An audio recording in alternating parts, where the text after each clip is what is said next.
friends, and welcome back to the homestead.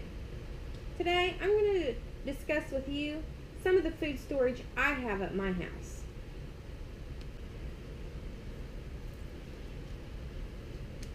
This is some of the things that I have for food storage at my homestead.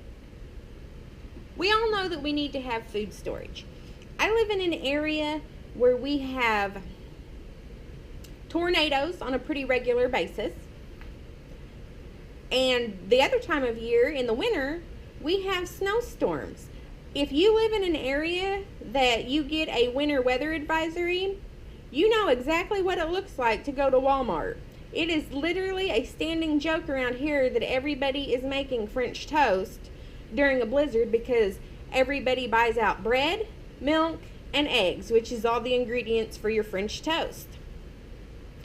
So, if I'm home and there is a snowstorm that I can't get out, if there's a tornado, I don't have electricity or I can't get out, and also, I'm in southern Illinois. I am close to the New Madrid Fault. I know nothing has happened with that for years and years, but that is still a little bit of an issue. Also, I'm not really close to St. Louis, but in some of the cities there has been turmoil lately. So it's always good to have food in your house. Now, this first layer of food that I have here should also be the first layer of food that you have, which is your short-term food storage. The short-term food storage is stuff that you eat every day. Now, those of you that have watched my channel, you know I drive a truck. I'm not home all the time. I'm actually on the road more than I'm home. So I don't have as much short-term food storage as somebody that's home all the time. I don't eat at home every night.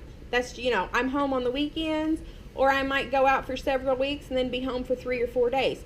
So I don't need to store the amount of food storage as, say, a family of 4 to 6 people would need to store for them. Now, some things I have, Skippy peanut butter. You can use whatever brand. Peanut butter is a good source of protein. Throw it on some bread. Good for the kids. PB&J sandwich.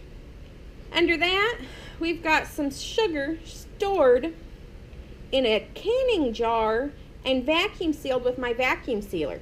The vacuum seal will keep moisture out, it keeps bugs out, and it also eliminates the oxygen. Same as with the strawberries. It's sealed. If you're a canner, see how it's not making the popping noise? That's pulled down and all the air's out of that. So that extends the shelf life of any of your foods that are bagged. If you put them in a jar and vacuum seal it, gets the oxygen out. It's very good for your food and it'll keep a lot longer. Another level on your short-term food storage is just your canned goods. I've got peas, beans, corn, tomato sauce. Pasta is a really good one. It's a comfort food for a lot of people.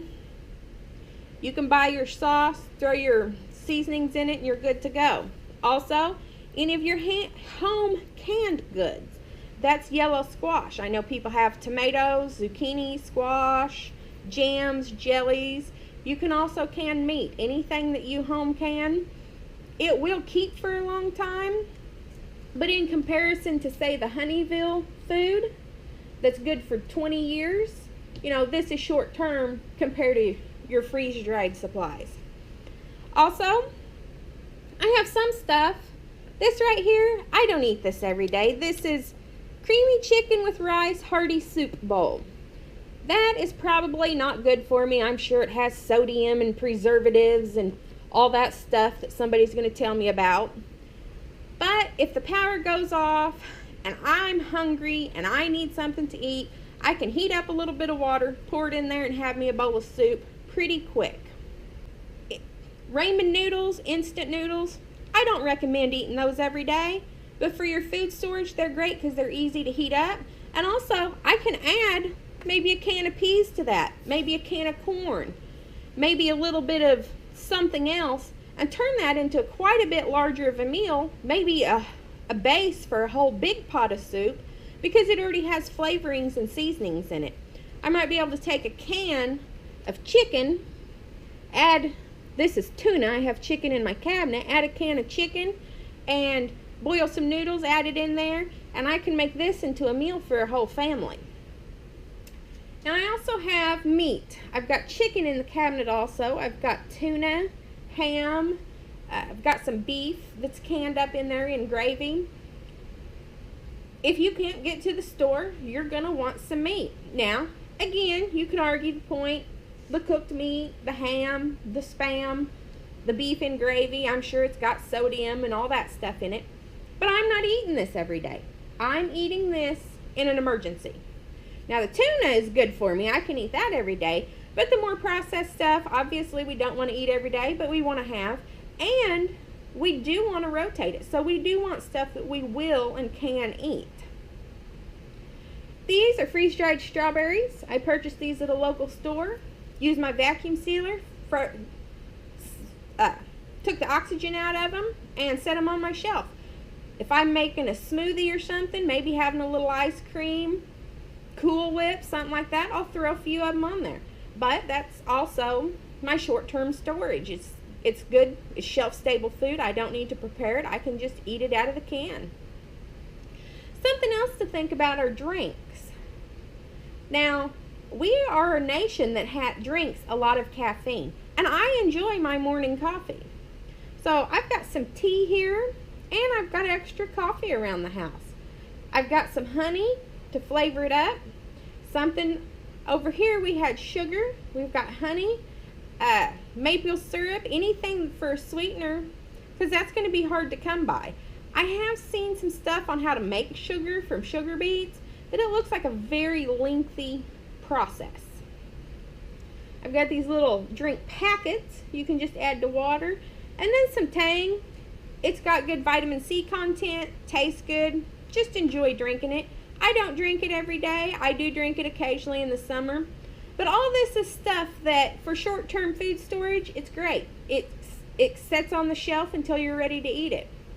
On one hand, you don't want to eat all your food storage, because if something happens tomorrow and you've not restocked, you're not going to have any food storage. On the other hand, you don't want it to sit on the shelf for so long that it goes bad and you're wasting your money. So you kind of have to find a happy medium in there as to what your family will eat in a reasonable amount of time without the food going bad. Now, as I said, I'm on the road. I'm not home cooking very much. So I have a minimal amount of short-term storage, and then I went to the long-term storage of stuff that's more freeze-dried, dehydrated, vacuum-sealed, that type of stuff. And I'll go ahead and discuss that in my next video. So make sure if you have any questions to leave me a comment below, and make sure to subscribe to the channel so you don't miss my next video. And I'll talk to you guys later.